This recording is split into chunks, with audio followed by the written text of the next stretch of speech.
आइए आज सुनते हैं कहानी मिस पद्मा। लेखक हैं मुंशी प्रेमचंद जी। कानून में अच्छी सफलता प्राप्त कर लेने के बाद मिस पद्मा को एक नया अनुभव हुआ। वह था जीवन का सूनापन। विवाह को उन्होंने एक अप्राकृतिक बंधन समझा था और निश्चय कर लिया था कि स्वतंत्र रहकर जीवन का उपभोग करूंगी। एमए की डिग्री ली, फिर कानून पास किया और प्रैक्टिस शुरू कर दी। रूपवती थी, युवती थी, मृदुभाषिणी थी और प्रतिभाशालिनी भी थी। मार्ग में कोई बाधा ना थी। देखते देखते वह अपने साथी नौजवान मर्द वकीलों को पीछे छोड़कर आगे निकल गई और अब उसकी आमदनी कभी कभी 1000 रुपये से भी बढ़कर हो जाती। अब उतने परिश्रम और सिर मगजन की आवश्यकता ना रही। मुकदमे अधिकतर वही होते थे जिनका उसे पूरा अनुभव हो चुका था। उसके विषय में किसी तरह की तैयारी की उसे ज़रूरत ना मालूम होती। अपनी शक्तियों पर कुछ विश्वास भी हो गया था। कानून में कैसे विजय मिला करती है, इसके कुछ लटके भी उसे मालूम हो गए थे। इसीलिए उसे अब बहुत अवकाश मिलता था और इसे वह किस्से कहानियाँ पढ़ने, सैर करने, सिनेमा देखने, मिलने मिलाने में खर्च करती थी। जीवन को सुखी बनाने के लिए किसी व्यसन की ज़रूरत को वह खूब समझती थी। उसने फूल और पौधे लगाने का व्यसन पाल लिया था। तरह तरह के बीज और पौधे मंगवाती और उन्हें उगते, बढ़ते, फूलते, फलते देखकर खुश होती। मगर जीवन में सूनेपन का अनुभव होता रहता था। यह बात ना थी कि उसे पुरुषों से विरक्ति हो, नहीं, उसके प्रेमियों की कमी ना थी। अगर उसके पास केवल रूप और यौवन होता तो भी उपासकों का अभाव ना रहता। मगर यहाँ तो रूप और यौवन के साथ धन भी था। फिर रसिक वृंद क्यों चूक जाते। पद्मा को विलास से घृणा थी, नहीं, घृणा थी पराधीनता से, विवाह को जीवन का व्यवसाय बनाने से। जब स्वतंत्र रहकर भोग विलास का आनंद उठाया जा सकता है तो फिर क्यों ना उठाया जाए। भोग में उसे कोई नैतिक बाधा ना थी। इसे केवल देह की एक भूख समझती थी। इस भूख को किसी साफ सुथरी दुकान से भी शांत किया जा सकता है और पद्मा को साफ सुथरी दुकान की हमेशा तलाश रहती थी। ग्राहक दुकान में वही चीज़ लेता है जो उसे पसंद आती है। पद्मा भी वही चीज़ चाहती थी। यूँ उसके दर्जनों आशिक थे, कई वकील, कई प्रोफेसर, कई डॉक्टर, कई रईस। मगर ये सब के सब अय्याश थे, बेफिक्र, केवल भौरे की तरह रस लेकर उड़ जाने वाले। ऐसा एक भी ना था जिस पर वह विश्वास कर सकती। अब उसे मालूम हुआ कि उसका मन केवल भोग नहीं चाहता, कुछ और भी चाहता है। वह चीज़ क्या थी? पूरा आत्मसमर्पण, और यह उसे ना मिलता था। उसके प्रेमियों में एक मिस्टर प्रसाद था, बड़ा ही रूपवान और धुरंधर विद्वान।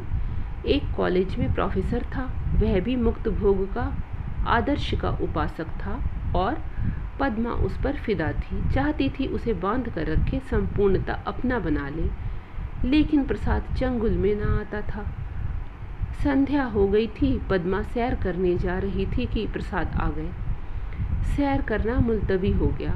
बातचीत में सैर से कहीं ज़्यादा आनंद था और पद्मा आज प्रसाद से कुछ दिल की बात कहने वाली थी। कई दिन के सोच विचार के बाद उसने कह डालने का निश्चय किया। उसने प्रसाद की नशीली आंखों से आंखें मिलाकर कहा, तुम यहीं मेरे बंगले में आकर क्यों नहीं रहते? प्रसाद ने कुटिल विनोद के साथ कहा, नतीजा यह होगा कि 2-4 महीने में यह मुलाकात बंद हो जाएगी। मेरी समझ में नहीं आया, तुम्हारा आशय क्या है? आशय वही है जो मैं कह रहा हूँ। आखिर क्यों? मैं अपनी स्वाधीनता ना खोना चाहूँगा, तुम अपनी स्वतंत्रता ना खोना चाहोगी। तुम्हारे पास तुम्हारे आशिक आएंगे, मुझे जलन होगी। मेरे पास मेरी प्रेमिकाएं आएंगी, तुम्हें जलन होगी। मन मुटाव होगा, फिर वैमनस्य होगा और तुम मुझे घर से निकाल दोगी। घर तुम्हारा है ही, मुझे बुरा लगेगा ही, फिर यह मैत्री कैसे निभेगी। दोनों कई मिनट तक मौन रहे।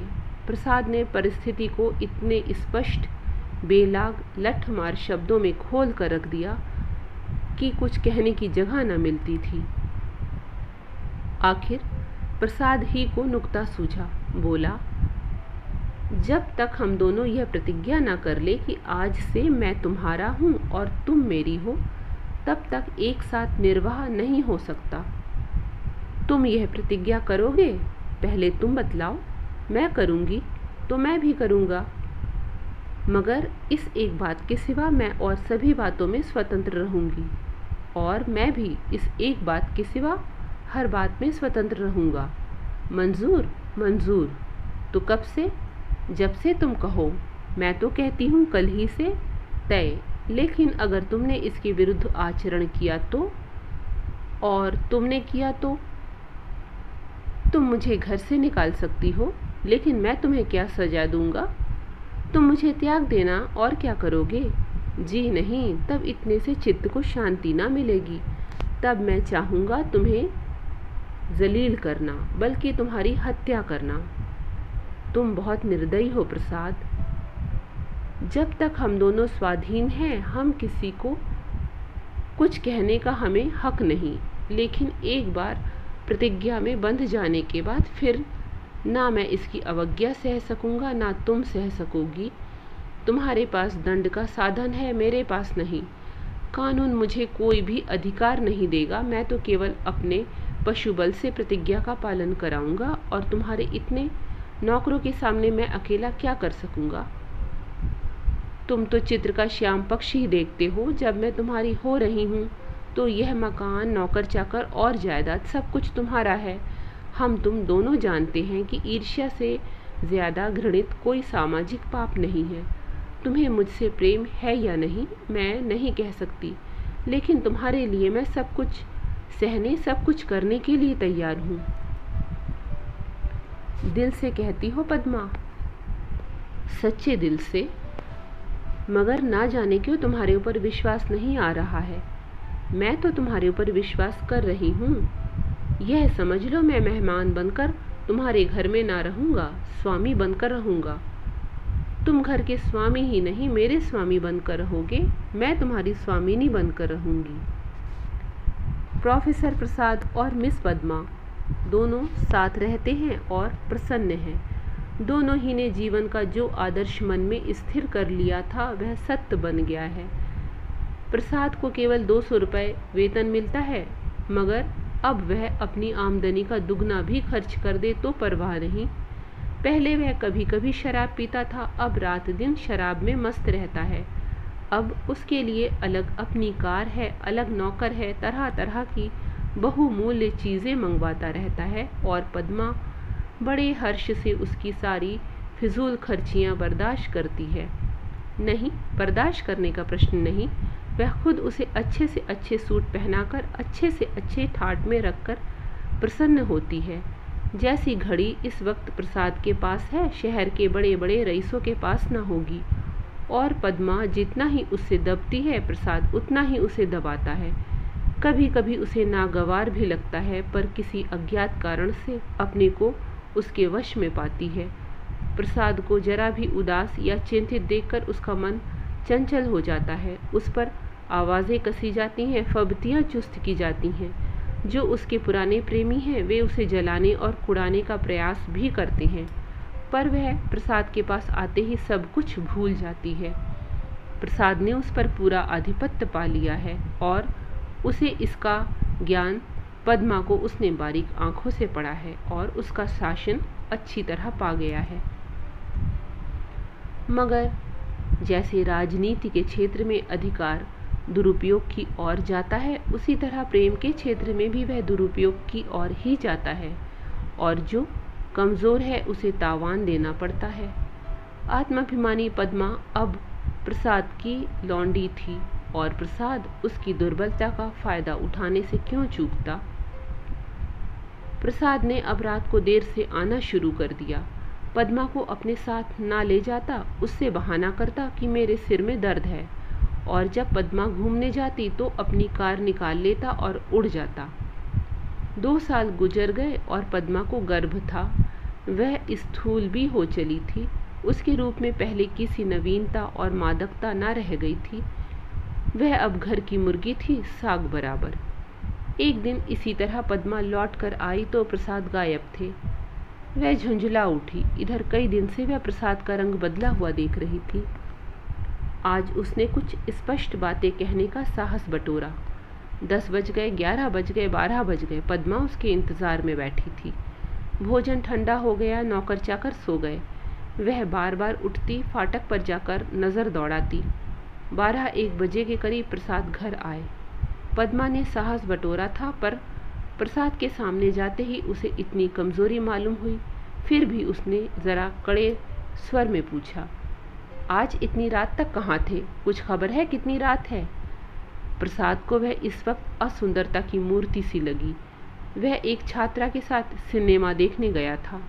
बोला, तुमको आराम से सो जाना चाहिए था। तुम जिस दशा में हो उसमें तुम्हें जहाँ तक हो सके आराम से रहना चाहिए। पद्मा का साहस कुछ प्रबल हुआ। तुमसे पूछती हूँ, उसका जवाब दो। मुझे जहन्नुम में भेजो तो तुम भी मुझे जहन्नुम में जाने दो। तुम मेरे साथ दगा कर रहे हो, यह मैं साफ देख रही हूँ। तुम्हारी आंखों की ज्योति कुछ बढ़ गई होगी। मैं इधर कई दिनों से तुम्हारा मिजाज कुछ बदला हुआ देख रही हूँ। मैंने तुम्हारे हाथ अपने को बेचा नहीं है। अगर तुम्हारा जी मुझसे भर गया हो तो मैं आज जाने को तैयार हूँ। प्रसाद बोला, तुम जाने की धमकी क्यों देते हो? यहाँ तुमने आकर कोई बड़ा त्याग नहीं किया है। मैंने त्याग नहीं किया है? तुम यह कहने का साहस कर रही हो? मैं देखता हूँ तुम्हारा मिजाज बिगड़ रहा है। तुम समझती हो मैंने इसे अपंग कर दिया, मगर मैं इसी वक्त तुम्हें ठोकर मारने को तैयार हूँ। इसी वक्त। पद्मा का साहस जैसे बुझ गया था। प्रसाद अपना ट्रंक संभाल रहा था। पद्मा ने दीन भाव से कहा, मैंने तो ऐसी कोई बात नहीं की जो तुम इतना बिगड़ उठे। मैं तो केवल तुमसे पूछ रही थी कहाँ थे। क्या मुझे इतना भी अधिकार नहीं देना चाहते? मैंने कभी तुम्हारी इच्छा के विरुद्ध कोई काम नहीं किया और तुम मुझे बार बार डांटते रहते हो। तुम्हें मुझ पर जरा भी दया नहीं आती? मुझे तुमसे कुछ भी तो सहानुभूति मिलनी चाहिए। मैं तुम्हारे लिए क्या कुछ करने को तैयार नहीं हूँ, और आज जो मेरी दशा हो गई है तो तुम मुझसे आंखें फेर लेते हो। उसका कंठ रुंध गया और मेज पर सिर रखकर फूट फूट कर रोने लगी। प्रसाद ने पूरी विजय पाई। पद्मा के लिए मातृत्व अब बड़ा ही अप्रिय प्रसंग था। उस पर चिंता मंडराती रहती। कभी कभी वह भय से कांप उठती और पछताती। प्रसाद की निरंकुशता दिन ब दिन बढ़ती जाती। क्या करे क्या ना करे। गर्भ पूरा हो गया था। वह कोर्ट ना जाती थी, दिन भर अकेली बैठी रहती थी। प्रसाद संध्या समय आते, चाय वाय पीकर फिर उड़ जाते, तो 11-12 बजे से पहले ना लौटते। वह कहाँ जाते हैं यह भी उससे छिपाना था। प्रसाद को तो जैसे उसकी सूरत से नफरत थी। पूर्ण गर्भ, पीला मुख, चिंतित, सशंक, उदास। फिर भी वह प्रसाद को श्रृंगार और आभूषण से बांधने की चेष्टा से बाज न आती थी, मगर वह जितना ही प्रयास करती उतना ही प्रसाद का मन उसकी ओर से फिरता था। इस अवस्था में श्रृंगार उसे और भी भद्दा लगता। प्रसव वेदना हो रही थी। प्रसाद का पता नहीं। नर्स मौजूद थी, लेडी डॉक्टर मौजूद थी, मगर प्रसाद का ना रहना पद्मा की प्रसव वेदना को और भी दारुण बना रहा था। बालक को देखकर उसका कलेजा फूल उठा, मगर फिर प्रसाद को सामने ना पाकर उसने बालक की ओर से मुंह फेर लिया। मीठे फल में जैसे कीड़े पड़ गए हो। 5 दिन सौर गृह में काटने के बाद जैसे पद्मा जेल खाने से निकली नंगी तलवार बनी हुई। माता बनकर वह अपने में एक अद्भुत शक्ति का अनुभव कर रही थी। उसने चपरासी को चेक देकर बैंक भेजा। प्रसव वेदना संबंधी कई बिल अदा करने थे। चपरासी खाली हाथ लौट आया। पद्मा ने पूछा, रुपए? बैंक बाबू ने कहा रुपए प्रसाद बाबू निकाल ले गए। पद्मा को गोली लग गई। 20,000 रुपए प्राणों की तरह संचित कर रखे थे इसी शिशु के लिए। हाय! सौर से निकलने पर मालूम हुआ प्रसाद विद्यालय की एक बालिका को लेकर इंग्लैंड की सैर करने चले गए। झल्लाई हुई घर में आई प्रसाद की तस्वीर उठाकर ज़मीन पर पटक दी और उसे पैरों से कुचला। उसका जितना सामान था उसे जमा करके दियासलाई लगा दी और उसके नाम पर थूक दिया। 1 महीना बीत गया। पद्मा अपने बंगले के फाटक पर शिशु को गोद में लिए खड़ी थी। उसका क्रोध अब शोकमय निराशा बन चुका था।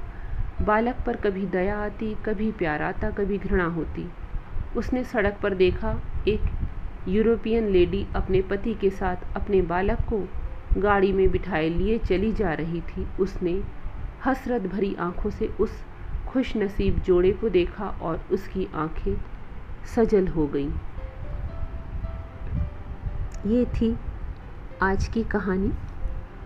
अगर पसंद आई हो तो लाइक कर दीजिएगा, चैनल पर नए हों तो सब्सक्राइब कर लीजिएगा। कहानी सुनने के लिए आपका धन्यवाद।